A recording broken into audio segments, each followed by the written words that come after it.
తక్కువ ధరలో దొరికే వస్తువులంటే మనలో చాలా మందికి చిన్న చూపు. క్వాలిటీ ఉండవని, బాగా పనిచేయవని అనుకుంటారు. జనరిక్ మందులపైన మనలో చాలా మందికి ఇలాంటి భావనే కనిపిస్తుంది.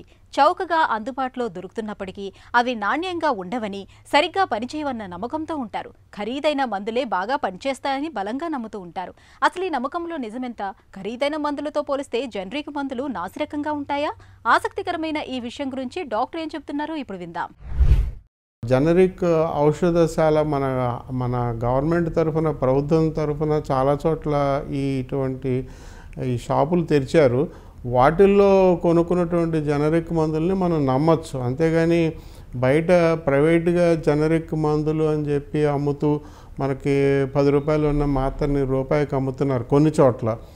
ముఖ్యంగా మన హైదరాబాద్ లాంటి నగరాల్లో మనకి ఫార్మా ఇండస్ట్రీ బాగా డెవలప్ అయిన చోట ఎటువంటి మందునైనా కూడా దాని మీద పేరు లేకుండా జనరిక్ అని పెట్టేసి తక్కువ రేటుకి అమ్మచ్చు అనమాట. అలా చేసేవాటిని ఇవాళ నమ్మట్లేదు. అలా ప్రతి జనరిక్ మందుని కూడా ఈ జనరిక్ ఔషధశాల అని చెప్పి ప్రభుత్వ పరంగా ఎక్కడైతే ఉన్నాయో వాటిల్లో కొనచ్చు. వాటిలో తప్పే ఉండదు, వాటిలో మోసం ఏమి ఉండదు. కానీ ఇవాళ ఏమైందంటే అన్ని జనరిక్ మందులు కూడా మంచివి కాదని చెప్పి అనవసరమైనటువంటి ఒక అపోహ మొదలైంది. ప్రభుత్వం తరఫున ఉన్నటువంటి జనరిక్ ఔషధశాలల్లో జనరిక్ మందులు కొనుక్కోవచ్చు. జనరిక్ మందులు దాదాపు 10% ఖరీదుకే దొరుకుతాయి అన్నమాట. అంటే 10 రూపాయలు ఉన్నట్లయితే మీకు రూపాయికే దొరుకుతున్నాయి. కాబట్టి జనరిక్ మందులు తప్పేం కాదు, ఏ జనరిక్ మందు తప్పు కాదు.